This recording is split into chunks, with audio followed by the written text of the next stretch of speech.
Bueno, hola, buen día o buenas tardes, estamos ahí.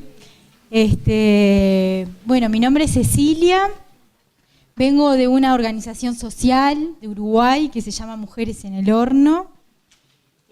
Muy contenta de estar acá en México por primera vez, pero también de la invitación de la UTU en Uruguay a participar de este proyecto y que la UAM nos reciba.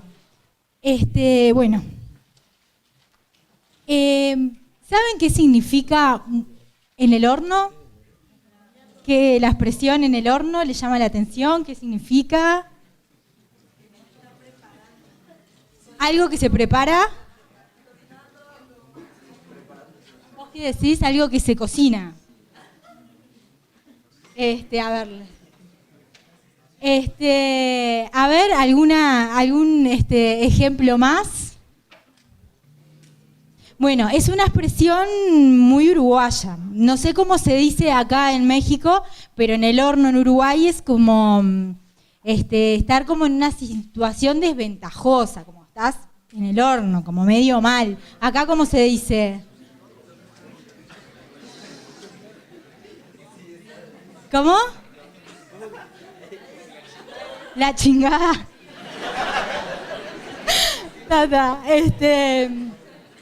Bueno, pero lo decimos en dos sentidos, no todo es tan negativo. Sí, un reconocimiento a que las mujeres a nivel de contexto mundial y latinoamericano están en el horno porque es una situación en donde muchos de sus derechos son vulnerados, pero también en el horno, como lo dijeron, es la posibilidad de cocinar, ¿no? Es la posibilidad de hacer algo, digamos, rico. Y que sucede cuando nos juntamos y articulamos y construimos juntas entre mujeres, surgen cosas interesantes. Bueno, acá el pan está creciendo.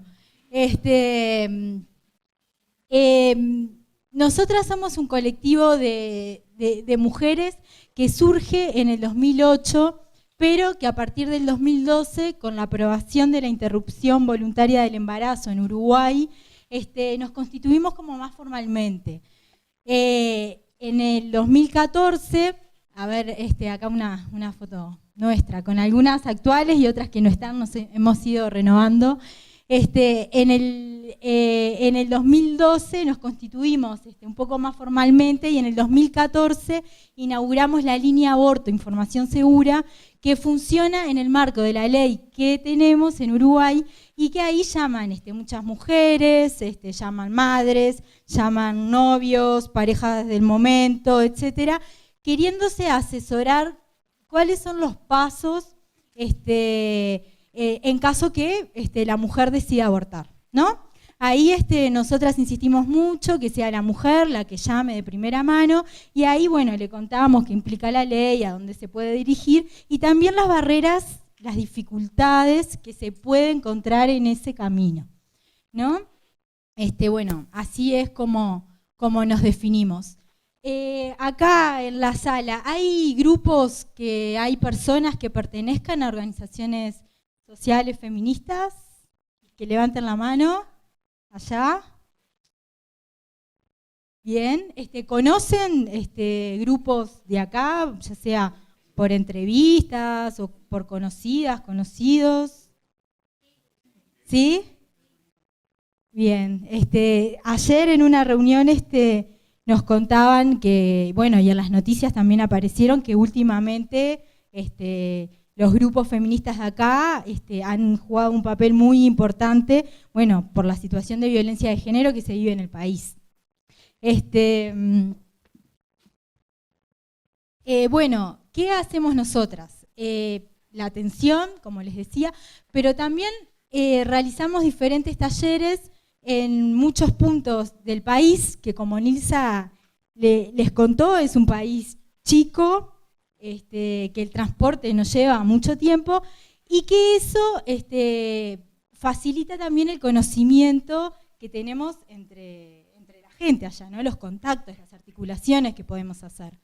Los grupos de feminismo allá nos conocemos generalmente entre nosotras, hay un ámbito que compartimos, que es la intersocial feminista, Y bueno, ya les iré contando un poco más. Pero bueno, trabajamos en el interior del país, tenemos convenios con el Estado, por ejemplo, con el Instituto Nacional de las Mujeres, que pertenece al Ministerio de Desarrollo Social, que a través de ese convenio realizamos estos talleres también.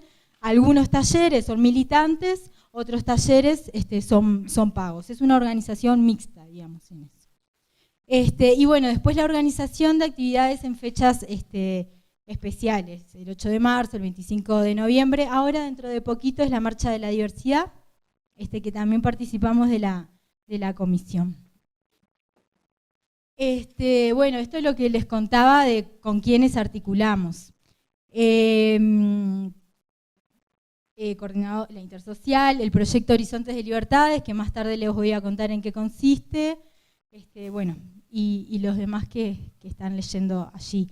Es importante para nosotras la conexión a nivel de Latinoamérica porque, bueno, actualmente estamos recibiendo muchas mujeres migrantes de muchos países que creen que viniendo a Uruguay, por ejemplo, al ser nosotras una organización que trabaja con derechos sexuales y reproductivos y especialmente con aborto, piensa que si vienen a Uruguay van a poder realizarse el aborto en Uruguay, y ahí es donde nosotras les tenemos que decir que la actual ley que tenemos no las contempla.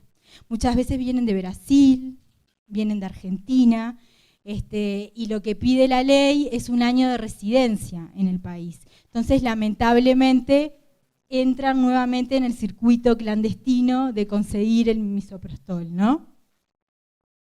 Esta intervención que hicimos el 8 de marzo tiene que ver con lo que le estoy diciendo, ¿no? Fue una campaña que también hicimos en redes para difundir que las migrantes aún no tienen el derecho, estando en Uruguay, a poder realizarse un aborto. Sí a un asesoramiento pre y post, pero no en el durante. ¿Sí? Bueno, acá es una imagen de la ley trans. ¿Sabían que en Uruguay existe recientemente una ley trans? ¿No? ¿Acá hay? ¿No?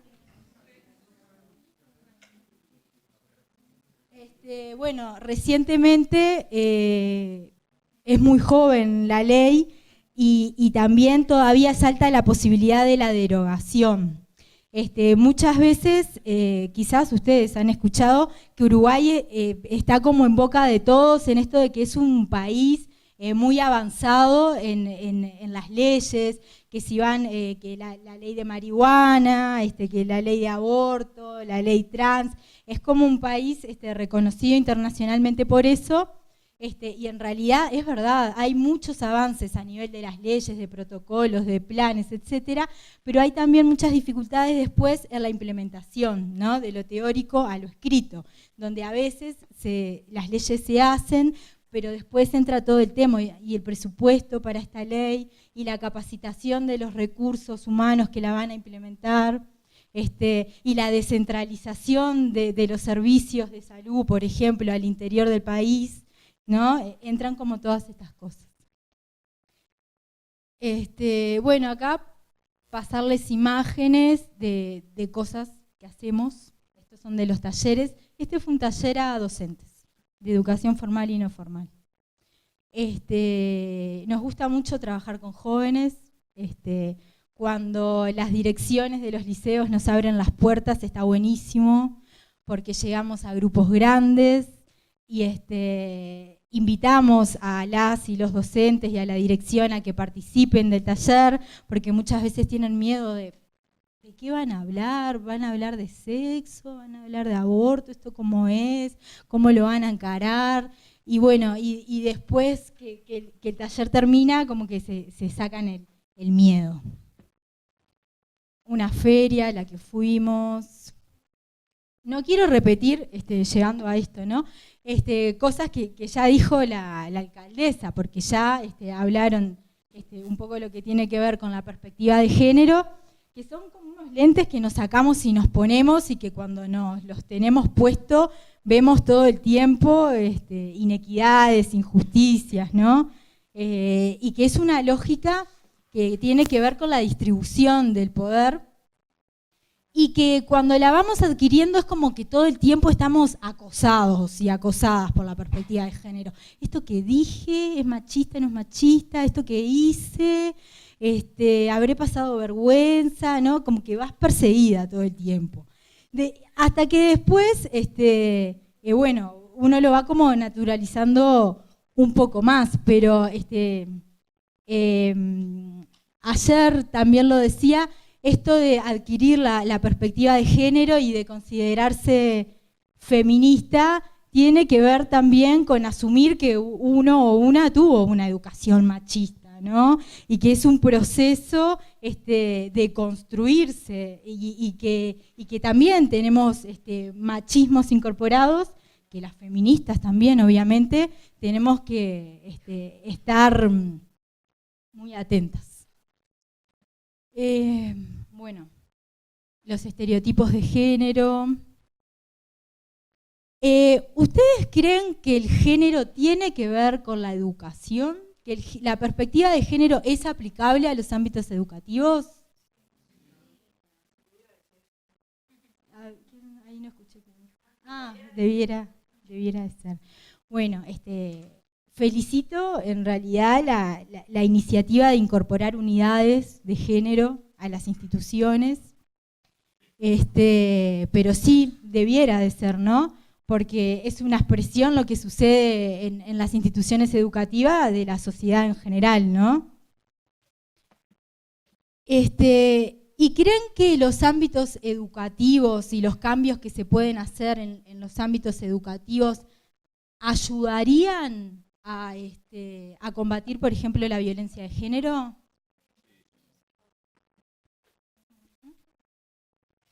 ¿Tienen ideas al respecto? ¿Se les ocurren posibles, como piques o soluciones de cómo poder incorporar esta mirada? ¿Lo han discutido entre ustedes? ¿Han tenido espacios acá o en otros lados para pensar esto?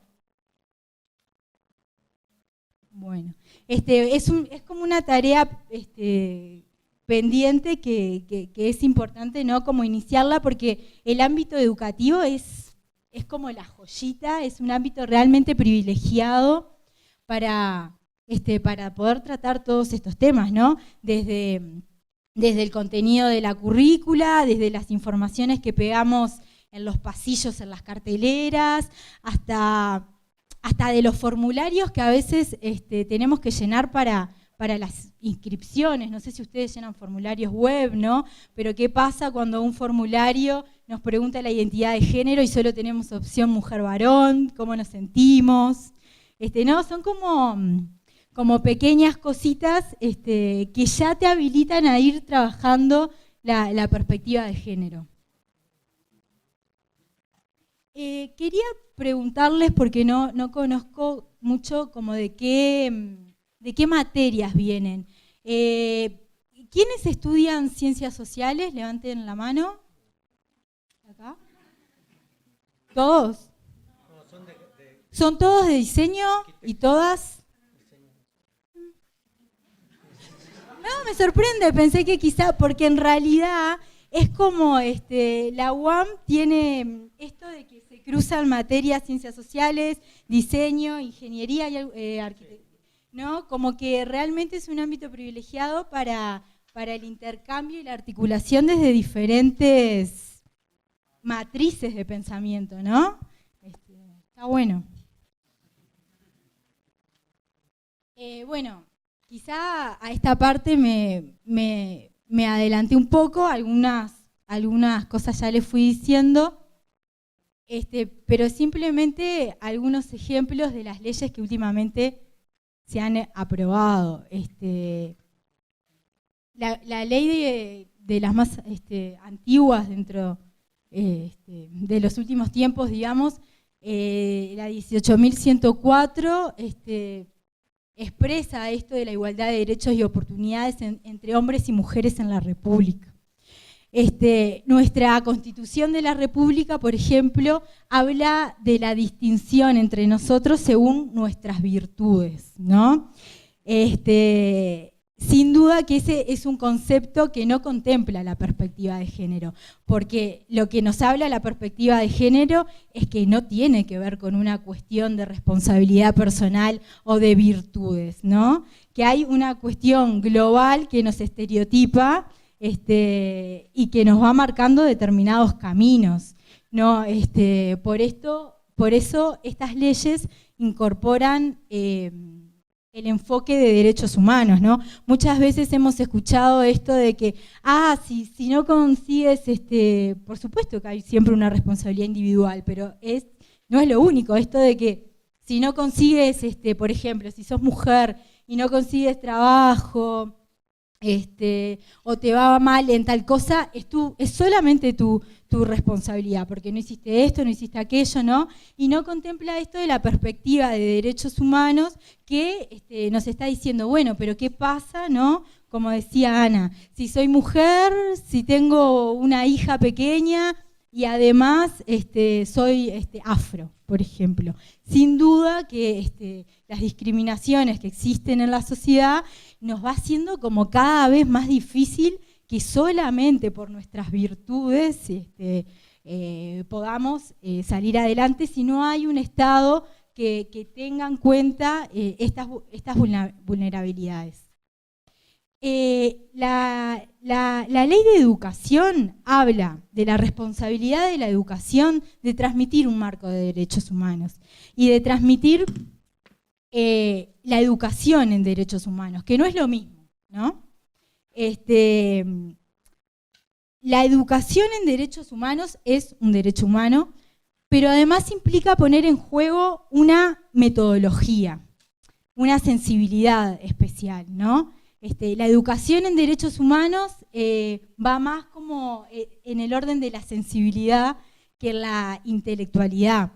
Implica, por ejemplo, que puedan participar, prioriza la reflexión más que el adquirir conocimientos intelectuales todo el tiempo como máquinas repitiendo, la problematización, el incorporar el contexto para pensar, y muchas veces en el intercambio con docentes nos han dicho, pero si yo soy, yo qué sé, profesora o profesor de geografía, o si soy de matemática, ¿qué tiene que ver que hable del contexto? ¿Qué tiene que ver si hay una situación de violencia de género que yo pueda abordarla? Y sí tiene que ver, ¿no? Y en realidad cualquier docente tendría que tener esta sensibilidad, que es un proceso como todo y que se va adquiriendo, ¿no? Había, por ejemplo, una profesora, a ver si acá me estoy adelantando un poco, pero que decía que en clase de matemática, por ejemplo, encontró la oportunidad de hablar de mujeres científicas, de mujeres matemáticas, que están como mucho más invisibilizadas. O, por ejemplo, había otra que anotaba los insultos al costado del pizarrón y después simplemente largaba una pregunta: ¿qué piensan de estos insultos? ¿Cuáles son las palabras que se repiten? Y ahí en realidad se veía que los insultos estaban asociados a las mujeres, ¿no? A los órganos sexuales de las mujeres, ¿no? Y bueno, y eso ya era una posibilidad, por ejemplo, para trabajar algo de la perspectiva de género. Y sin desviarse de los contenidos y sin afectar gravemente la currícula y lo que tenía que dar, ¿no? Bueno, ahora vuelvo para atrás. Este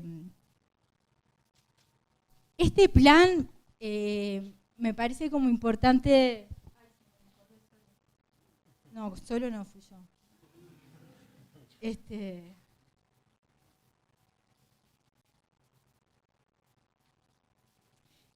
¿Le llama la atención algo del diseño de este plan?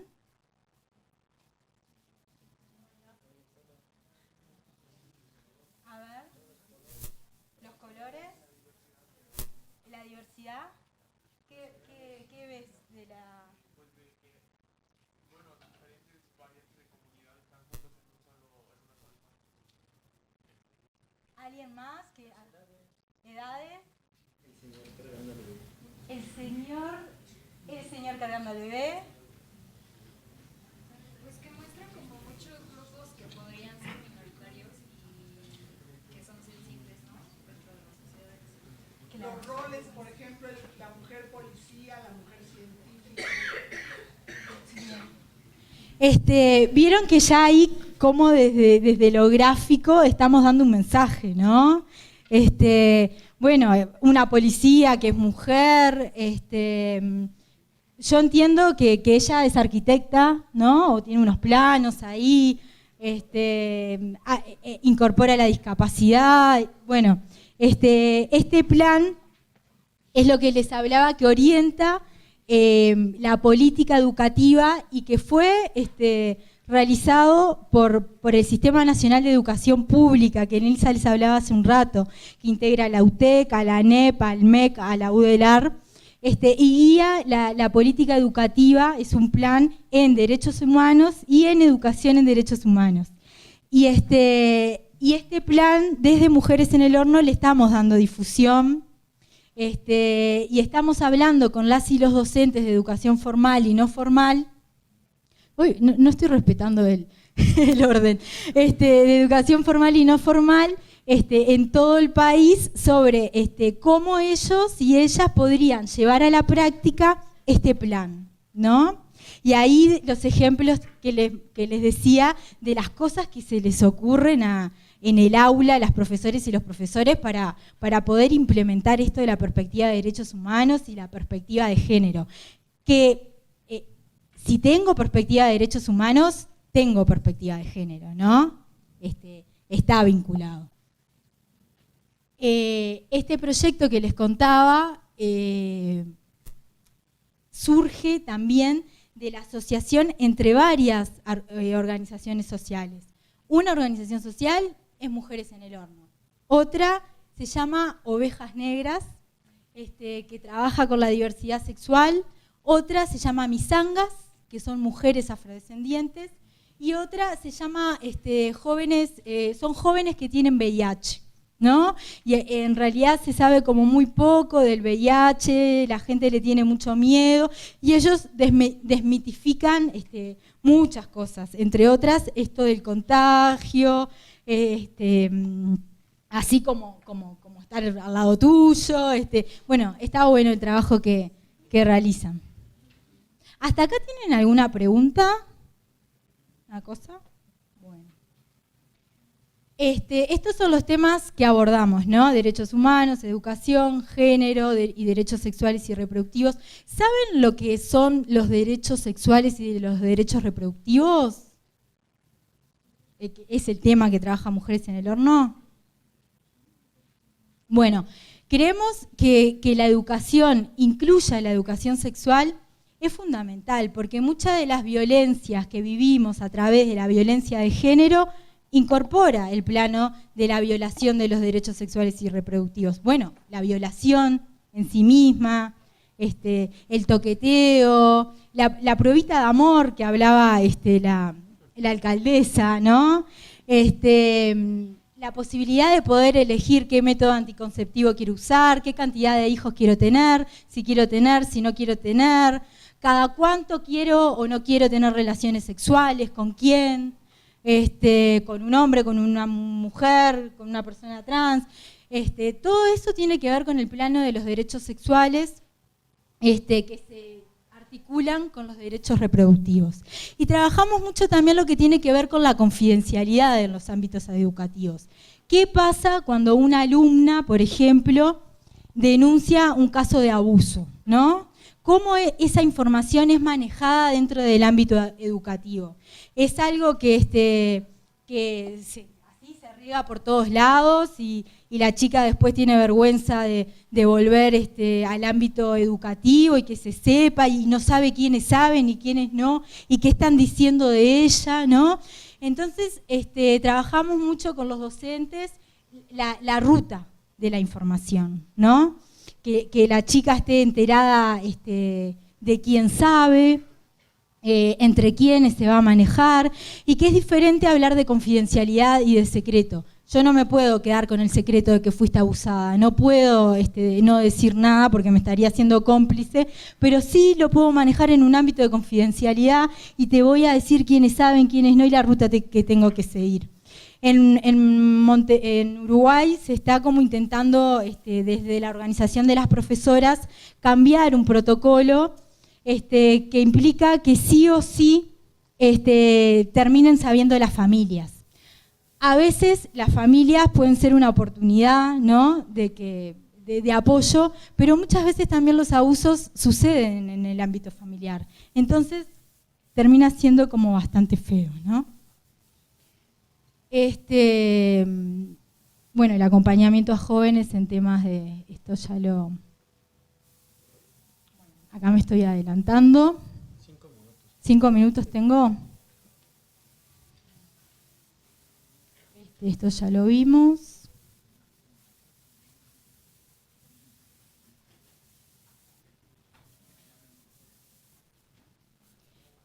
Bueno, otros avances que también hemos tenido en Uruguay, por ejemplo, ha sido el fomento de las mujeres en las nuevas tecnologías, ha sido la estrategia intersectorial de embarazo adolescente, ¿no? ¿Qué nos está indicando el embarazo adolescente?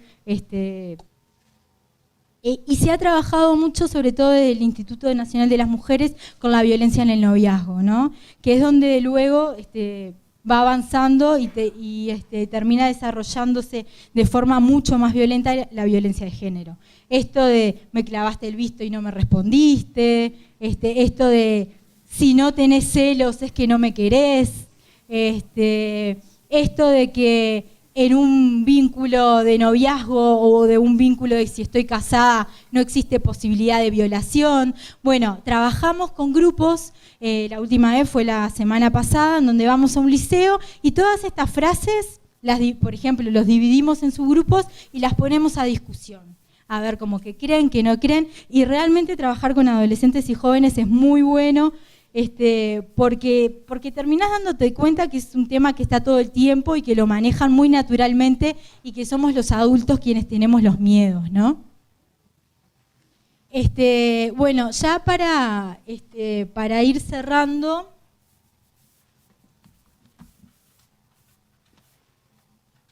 y el motivo por el cual estamos acá, como organización social estamos trabajando con la UTU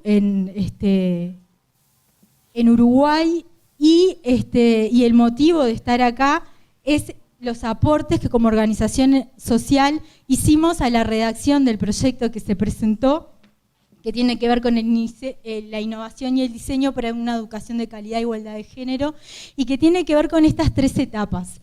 La redacción, estar acá, pero después también a lo largo del 2020, en conjunto, vamos a realizar una serie de talleres que todavía tenemos que definir, cuándo, número, etcétera, pero que creemos que de la articulación de la educación formal con organizaciones sociales, ahí hay como un campo muy interesante como para seguir construyendo. Como también es muy interesante poder estar acá en esto del vínculo de la academia con la sociedad orgánica. Y bueno, gracias.